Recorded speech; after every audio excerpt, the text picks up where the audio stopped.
Magandang hapon mga kabay. So meron na naman ako ulit ditong repair. Ayan. So job number nito mga kabay ay 39431. Ang model nito mga kabay is still 670. Heat gun ng Stanley. So ito mga kabay, gumagana pero putol din po dito kasi namamatay. Pero ang problema po, wala po siyang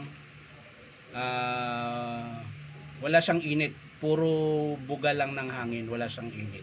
So yan mga kabay, titesting natin. So yan, gumagana yan mga kabay.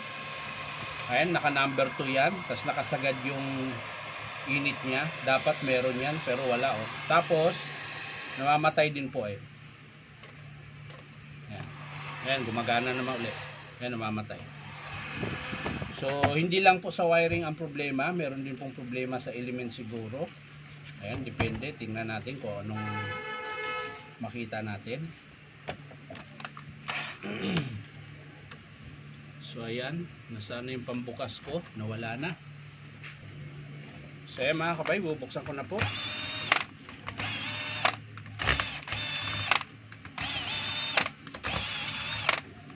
At syempre dito, iba po yung screw dito.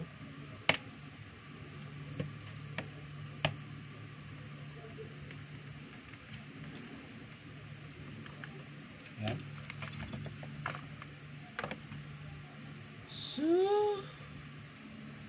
diretso tayo sa kanyang element.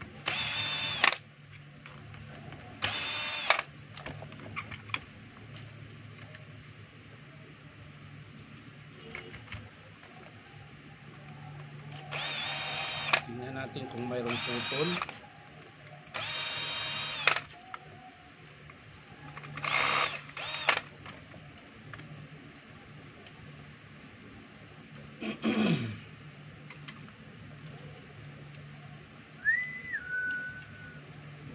Ayun. So ito po yung dahilan mga kabay kung bakit wala siyang binubuga na init. Ayan. Kung mapapansin nyo mga kabay, ito po putol. Ito po. Yan. Yan. Yan. Kung mapapansin nyo mga kabayan, gumagalaw. Ibig sabihin putol po yung kanyang wire. Ayan. So wala siyang problema dyan sa PVC. Sa switch, hindi naman siya maganit. Yung carbon ng motor mga kabay, so ay mahaba pa, kalahati. So ang sira lang po nito mga kabay ay yung kanyang, teka lang, ayun, okay pa to.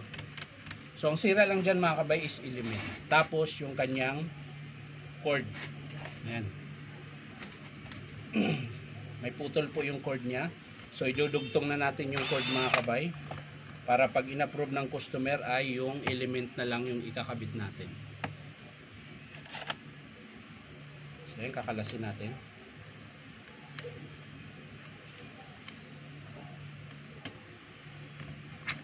Yan. Yan o. Yan po yung putol niya mga kabay. Hanggang dito po. So puputulin na natin yan para pag in-approve ng customer mga kabay, ang ikakabit na lang natin yung element.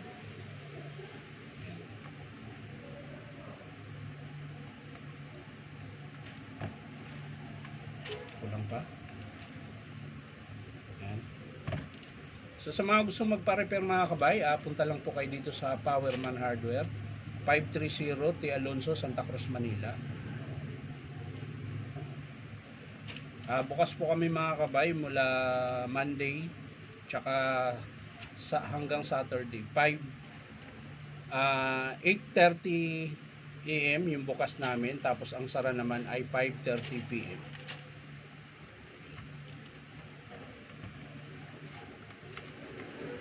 So yan mga kabay, kakabit ko na yung wire nya dito din po sa kabila, ganun din. Yan. Tapos syempre higpitan natin maigi.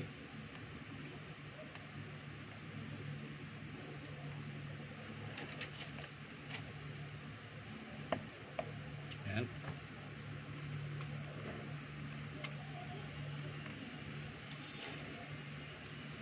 Tapos yung kanyang cord clamp. Yan. So yan, okay na mga kabay. Balik natin yung element niya.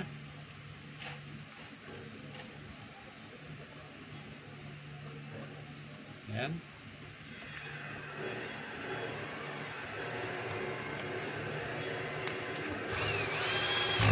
Nalaglag pa. Nalaglag pa. Yun.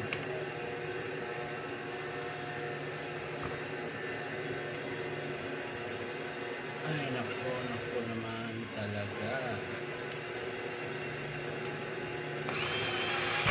Ayan mga kabay, balik ko na to.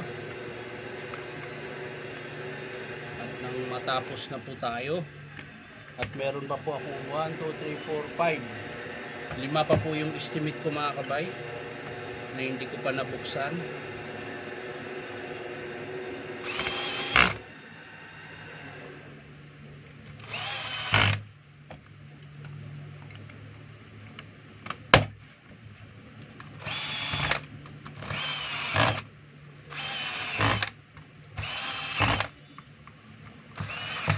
Yun. Pitan din natin yung isang screw.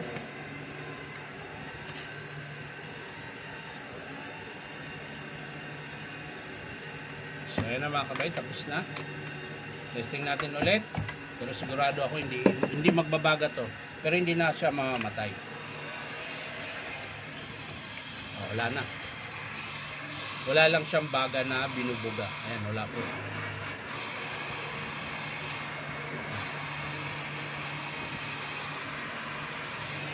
Pero hindi na siya namamatay mga kabay. So yan mga kabay, ulitin ko, element lang po yung papalitan natin dahil yung wiring na naputol ay nadugtong na po natin. So pag in-approve ng customer, yung element na lang ang ikakabit natin. So maraming salamat mga kabay sa panonood at palike and share na rin po. At syempre po, baka naman po pwedeng subscribe nyo po itong aking YouTube account na Inom Tabay. So maraming salamat ulit. Bye-bye!